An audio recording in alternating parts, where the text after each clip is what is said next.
चलिए दोस्तों, आपको बिहार बोर्ड क्लास में स्वागत है। आज क्लास 10वां का प्रश्नोवली 2.3 का एनसीईआरटी के 4 नंबर प्रश्नों का हम सॉल्यूशन करेंगे। 4 नंबर प्रश्न क्या बोला है देखिएगा। बोला है यदि x³ - 3x² plus x plus 2 को एक बहुपद gx से भाग देने पर भागफल और शेषफल क्रमशः x - 2 और -2x प्लस 4 हो तो gx ज्ञात कीजिए। देखिए कितना आसान हो रहा है। हमारा सारा चीज दिया हुआ है, भाज्य दिया हुआ है, भागफल दिया हुआ है, शेषफल दिया हुआ है और हमसे भाजक पूछ दिया है। क्या पूछ दिया है? भाजक। यही हम 4 नंबर प्रश्न में है। अगर किताब है तो आप लोग देख ही रहे होंगे। चलिए भाज्य दिया हुआ है, पहले हम लिख दें कि भाज्य। यदि जो दिया हुआ बड़ा सा कि कितना दिया है देखिएगा, x³ यही हमारा भाज्य है, ठीक है। x³ 3x² और प्लस x प्लस 2 ये भाज्य और भागफल तथा शेषफल क्रमशः। और भागफल तथा शेषफल ऐसे बोला है तो भागफल भी दिया हुआ है। भागफल कितना दिया हुआ है?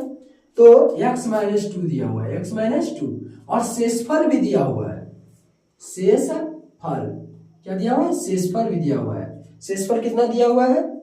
तो 2x और प्लस 4 इतना दिया हुआ है, ठीक है। हाँ, -2x दिया हुआ, माइनस यहाँ पर, ठीक है। इतना हमारा दिया हुआ प्रश्न में। तो हमसे देखिए यहाँ पर भाज्य दिया, भागफल दिया, शेषफल, तो पूछा क्या होगा? भाजक ही पूछा होगा। क्या पूछा होगा? भाजक। क्योंकि gx से भाग देने पर वही तो भाजक, भाग देने पर, भाग देने वाला भाजक होता है। तो यही हमसे पूछा है, ये भाट है, मतलब ये हमसे पूछा है कि भाजक क्या होगा।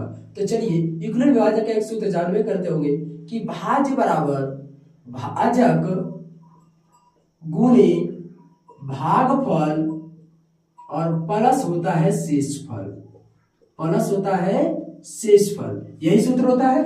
चलिए हमारा भाज्य भी दिया हुआ है तो भाज्य बैठाते हैं, x³ - 3x² plus x plus 2 ये हो गया। अब बराबर है, भाजक नहीं है तो भाजक कुछ मान लेते हैं, या आप भाजक ही लिख सकते हैं या भाजक हम मान लिए, चलिए नहीं, ये x में लिखा हुआ है तो भाजक मान लिए कि a है। भाजक क्या है? a। यहाँ पर मान लिए कि भाजक a है तो भाजक बराबर हमको मान लाना, ठीक है। अच्छा, भागफल दिया हुआ है, भागफल x - 2 दिया हुआ है, ठीक है। और प्लस शेषफल भी दिया हुआ है, क्या दिया? -2x प्लस 4 दिया हुआ है ना। चलिए अच्छा, x³ - 3x² plus x plus 2, देखिए ये माइनस में है तो इधर आएगा तो क्या होगा? प्लस में 2x, और ये प्लस में तो इधर आएगा माइनस में। बचा क्या? a और x - 2। ये क्या है? यहाँ पर भाजक है, हम वही निकालना है। देखिए जो कर रहा है काटिएगा और जो नहीं कटेगा वो घटाएंगे। x³ - 3x², अच्छा x एक और x तो कितना हो जाएगा? 3x और 2 माइनस तो घटेगा, -2 आ जाएगा। अच्छा बराबर a, ये देखिए तो गुणा में, इधर आएगा क्या होगा? भागा में, x - 2, मतलब इसको भागा देंगे तो हमारा भाजक का मान आ जाएगा, मतलब a का मान आ जाएगा। क्या आ जाएगा? a का मान आ जाएगा। तो चलिए हम इसको भागा देते हैं, क्या है? हमारा a है, ठीक है, भागा देते हैं। तो इधर हम इसको भागा देने के लिए देखते हैं, ठीक है।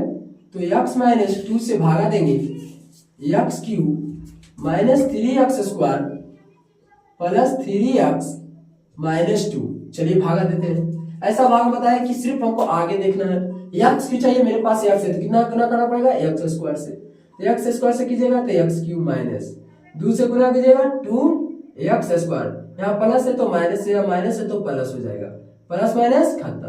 अब देखिए प्लस में माइनस में है तो क्या होगा? x है तो घटेगा, तो घटेगा क्या? लेकिन माइनस का चिन्ह ज्यादा है तो -x² और प्लस 3x और -2 है।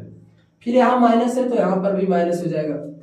अब यहाँ पर देखिए कुछ नहीं तो 1 है और यहाँ x है तो x क्या लिखिएगा? x लिखना पड़ेगा, तो x गुने x करो तो -x² और माइनस प्लस और 2 गुने तो 2x, माइनस है तो प्लस, प्लस है तो माइनस, ये दोनों कट गया।